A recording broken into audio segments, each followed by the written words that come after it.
Hey everybody, Okay, you can, but do you ever? welcome back to another episode of Rum and Cinema. Today, we're talking about the movie Friendship in theaters. That's right, boys and girls. We went to a movie theater. Oh, get ready for the whole summer of this. To me way too fast. You can't do that. You made me feel too free. People need rules. You should be dead, you psycho! Who are you? Give me a second chance. Get to know me.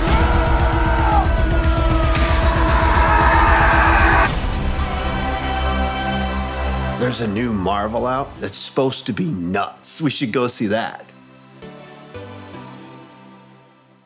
I'm pretty sure I'm going to be the odd one out. I'm pretty sure, but like, what a twist if Ben just comes out anti Oh no, I love this movie. to the best comedy I've seen in, I don't know, a year or two. Yeah, I agree.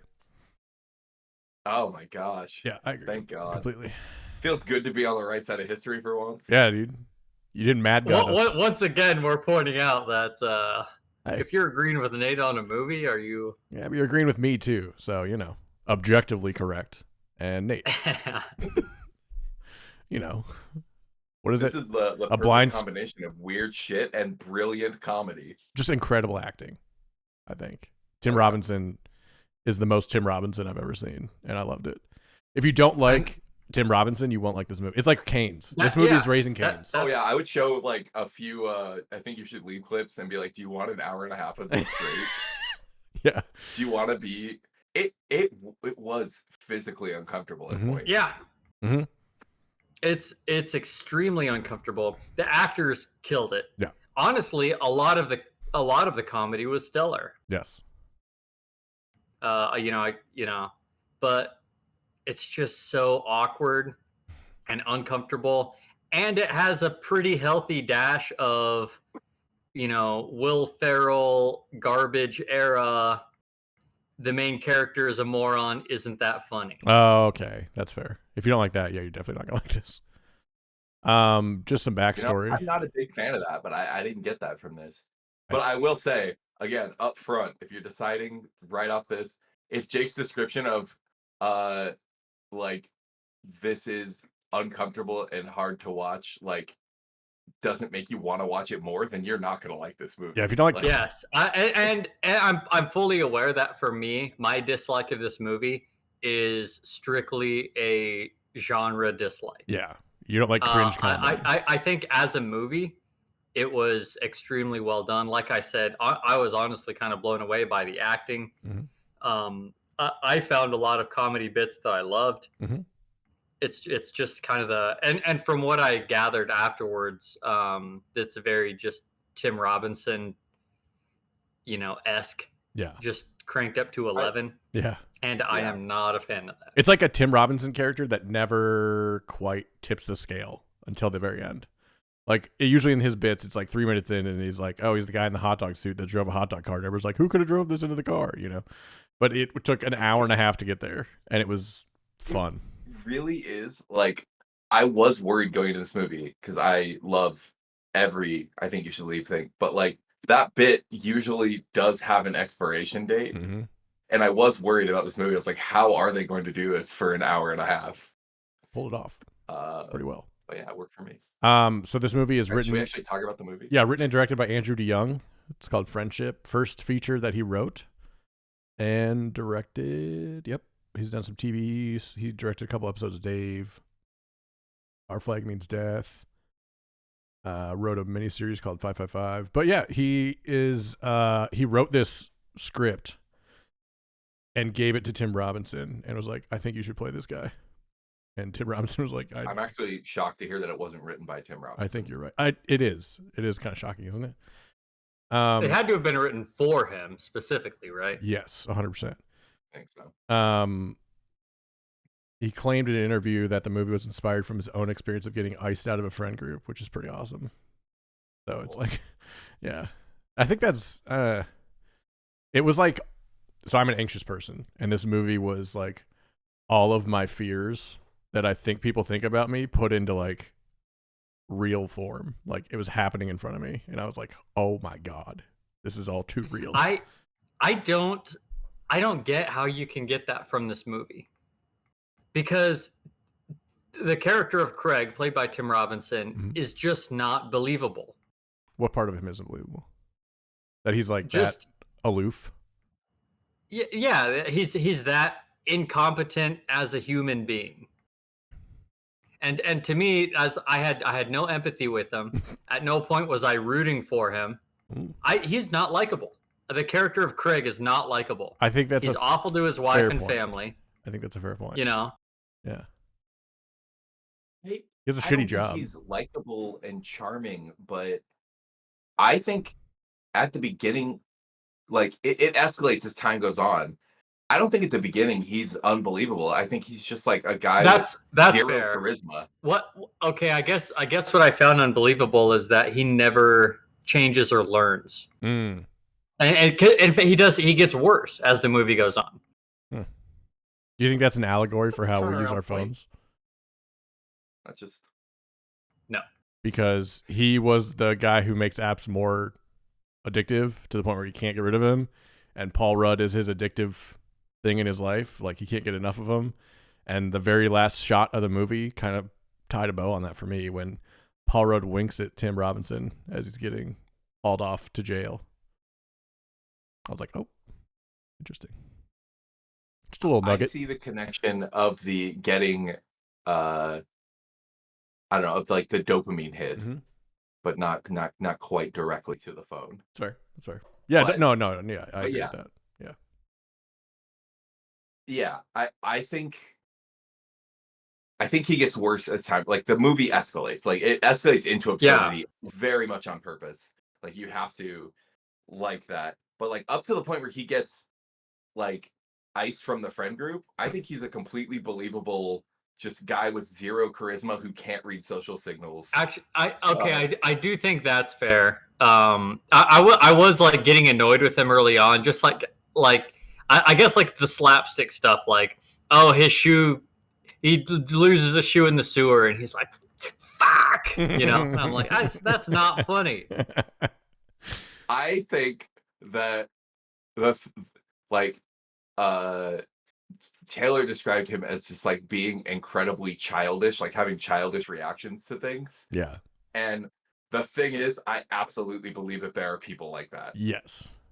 We just blissfully don't have any of them in our friend groups. Thank God. The circles we run in, but they absolutely exist. There are no friend groups, apparently. I'm like, there's almost like a level of development there where it's almost like laughing at that feels like bullying. Yeah, that's a good point. Yeah, that is a good point. That's fair. And the funniest bits I think in this movie were not the ones where you're laughing at him for being a bumbling fool. Okay. It's like when he crashes through a window at some point, and then he like, you know, thought it was open. Yeah, that was hilarious. And you know, and he's like, you know, he kind of made a little joke, and he's, you know, that's when he was charming. Was really good. And then he became less charming and became awkward. Yeah. So a couple plot questions I have for you all. Do you think the divorce was already happening before the movie started and like he was in denial about it? You know, I wasn't a huge fan of the movie throughout, like I said, just because of the whole genre and, you know, which I'm not a fan of. But I thought that was going to happen. And I'm like, okay, this is going to redeem this movie for me. We're going to see growth from the main character. And then it didn't happen. So I left with that bitter taste of, I think it should have gone this way. Sure. Again, this is very much the genre, because I was like, as it was ending, I was like, okay, like this is interesting. And him just not being redeemable, just like fully just it's how this character is. Yeah. Like it's how he, like, you know, it is 100% Tim Robinson. Mm-hmm. Craig. He just can't get over himself. Can't. How hard is it to make friends as an adult? Huh? You know what I'm saying? Holy shit. I don't envy him. No. You know. The first time he hung out with that guy and he was just like drinking a beer in his house by himself, I was like, this is torture. This would suck so bad. Oh yeah. I've made a new friend. This is the single, yeah. I think I've made like one new friend since college.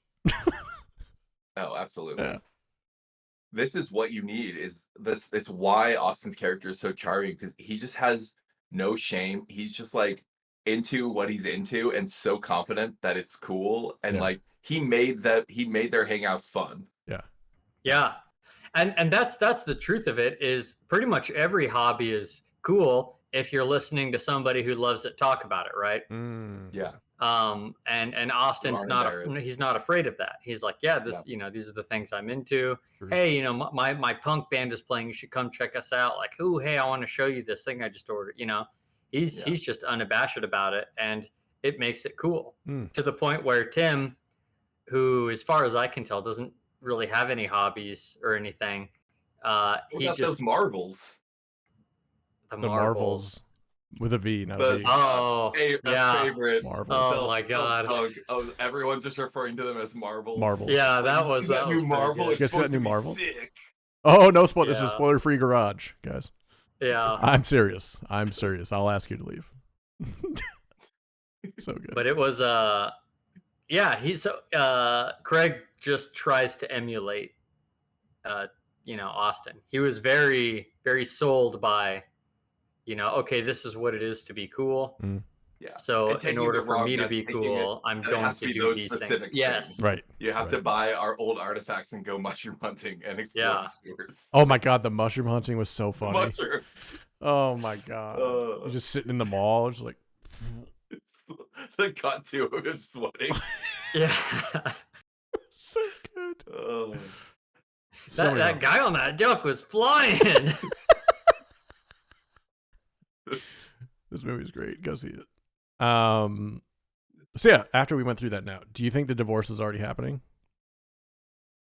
I don't. I think the marriage is falling apart. Okay. And he can't see that. Yeah. But I think she was also not seeing that until she got lost in the sewers and saw his reaction. Got it. I think worse than him losing her in the sewers was how when she came back out, he was acting like my nothing changed. Really hot it in was here. so weird. Cranking Yeah. the heat in here. Yeah.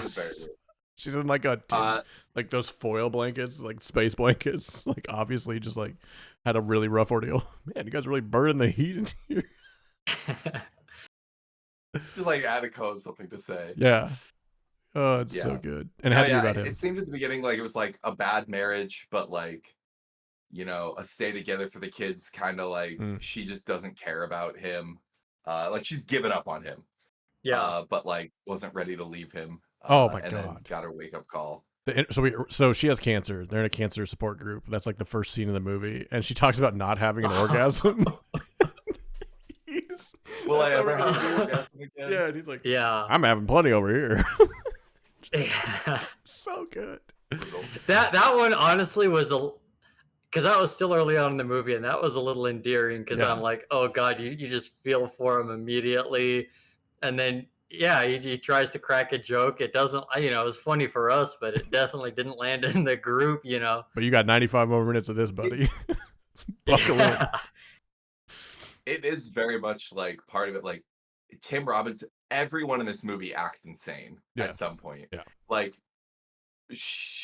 her saying that in the support group, because like to be clear, the whole like she's like thinking about after recovering, like, what am I never going to experience again? And just one of her examples is, am I ever going to have an orgasm again? And the look on his face, you're just like, that's an insane thing to say. Like, everyone in this movie is insane, just in different ways. Yeah. Which It's is just why like I a like it. world where the social contract's a little different. Yes. It's more like, I don't know, rigid's the word, but it's more like, I can't think of the word, but it's way different. You're right. I think rigid's kind of it's everyone is the social interactions are kind of like very stiff. Yeah. And like it's like everyone's bursting at the seams, but like not saying things, and then it just comes out. Yeah. I think that's perfect. But I remember the Marvel one because everyone refers to the movies as Marvels, and the mayor, they're pitching a campaign to him, and the Craig's competitor at the firm is like just puts up a picture of him, and like, I'm thinking you're a superhero, and the mayor just goes, "Wow, it looks like I'm a Marvel."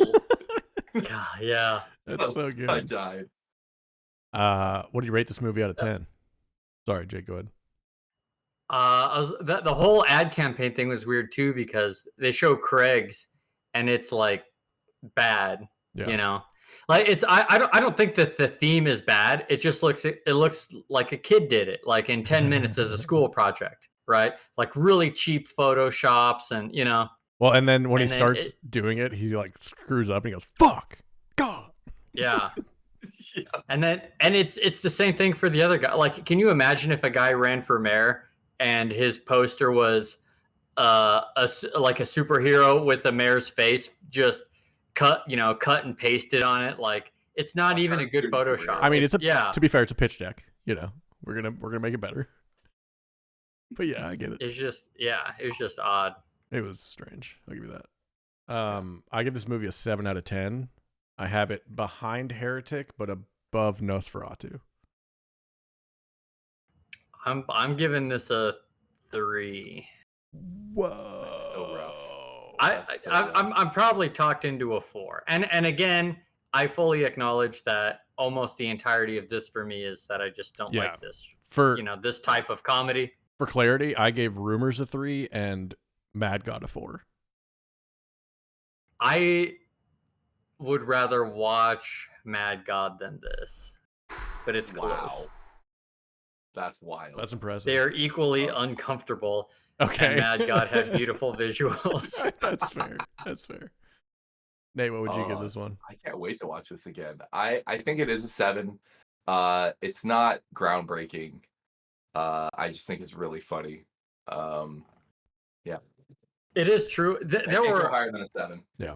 I was in maybe a half full movie theater, and there were a lot of laughs. And that is something that I've seen about this movie. I was with one other dude that was by himself. Yeah. Oh, that's so weird. You didn't become friends? No, I think he fell asleep. What's wrong with you, Ben? I left at the end of the movie, and I think he was sitting there asleep. Oh my god. Yeah. He's mid toad lick. That is something that I've seen consistently for this movie and actually I've seen people recommend specifically, you should go to this theater in a full theater. Yeah. And just the energy of everybody laughing makes it so much better. I was the only one laughing. Like the other guy didn't laugh out loud that much. I was like trying to like stifle it. I felt like at some points, but I was like, fuck it. I wonder too if it helps to cut the awkward tension. You're in a room full of people laughing, and it helps cut the awkward tension of all the moments. Sure, I think so. My theater was empty. It was Taylor and I, so we might as well have watched this at home. And it wasn't on one of the big screens because we waited a little while. It was a smaller screen. I think that did actually. I would be very interested to watch it with like people laughing, but it was fun to watch it because like. We would not have talked this much. We were just like, oh my God, what the fuck? Like, we're just saying out loud in the theater. As I say, it did greatly enhance my enjoyment. Like, basically the entire movie was just Taylor going like this. Just like dealing with this, like literally how uncomfortable it was the whole time. Hilarious. And just going, what the fuck? When I think the first time, I think she said specifically, when they're in the sewer, and Craig, they have to go up over a big lip, and Austin effortlessly jumps it, and then Craig is trying to get up and he needs help, and Austin grabs his arm and starts pulling him, and Craig just starts screaming like a lunatic, like a 5-year-old child, like just going ah! As he's getting pulled up over this 5-foot tall ledge. You can see over it easily. And it's just like audible, just like what the fuck are we watching? Like. And then he gets up there and he looks back and he goes, "Oh, I lost my shoe." And I'm just like, first of all, no, you don't lose your shoe doing that. Second of all, you get it. Why would you continue on without your shoe? Craig loses because Austin is like, we'll get it all the way back. Yeah, and they did. Like, presumably. Accepts it. Presumably they did. Yeah. So our new rating system is, okay, knowing what you know now, how would you watch it next time? Would you skip it? That's the lowest level. Jake, I'm guessing you're there. Number 2, wait till it's streaming. 3, rent it at home. 4, go see it in theaters. 5, buy it digitally. 6, buy the disc. Oh yeah, we did talk about that. I don't know that I'd skip it because I don't know. Every movie I see, even the bad ones, I'm like, I'm glad that I saw it. I think I would rent it at home. And I'm not glad that I saw Rumors. Yeah, same. Yeah. I would say for Rumors, I'd give that a 2. I would watch it at home, which is what I did. Yeah. Rent this movie at home, I think is where I'm at with it. I can see going to theaters again, but I don't think the theater experience added anything for me. I could see it if it was like a full theater, my friends were all laughing. Yeah. That'd be cool, but I'd rather do that at home. So I think rent this movie at home is my next one. Yeah. I mean, I only saw this movie in theaters because that was the only way to see it. And I was excited to see it. Yeah. Like I've for a long time been on I only really care to see movies in theaters that are enhanced by seeing them on a giant screen. Which this movie, a comedy, there's no like comedy. big actions Right. and Yeah, there's no comedy that like is improved by seeing it in the theater, I think. I mean, there's the experience of like the crowd, but like Maybe the movie we watch next week will be oh, The Phoenician Scheme, Wes Anderson. I can't think of a movie I cared less about seeing on a big screen than Wes Anderson. The beautiful I made Ben mad. views. Wes Anderson be like that. Oh, brother. All right. Well, we'll hope the wheel goes my way. Brother. But yeah, I feel like it comes down to me like, do I want to buy this or rent it? Which is really just fully monetarily. Like, am I going to watch this movie more than 2 times again in my life? Right. I feel like the answer is probably no. Yeah. There's a lot of stuff to watch. I'm not like of movies we've watched on this podcast, I have seen Everything Everywhere All at Once, I think 5 or 6 times. Wow. And I will watch it again. Tonight? I can't think of I go back and watch, a Quentin Tarantino movies like every couple years. Mm-hmm. But like I don't need to see this movie every few years. That's fair. Like I think once, maybe watch it one more time. I would show this movie to someone though. Yeah. Like I would rent it to show it to like a friend, just be like, if they were into this, if we watched some I Think You Should Leave and they were like really into it, I'd be like, we should watch this movie. Yeah. Very, very That's good. the only scenario I think in which I'll watch this movie again. So overall. / I want to watch it high and see if it tanks it all the way down to a 2 for me. I might get traumatized if I watch it high. Too awkward. I could see that. Yeah. So averaged, we gave it a 5.5 out of 10 and a rent it review. Friendship in theaters now. Know that I've got you on my mind, your secret admirer. I've been watching you at night. I think of you. I want to be your baby.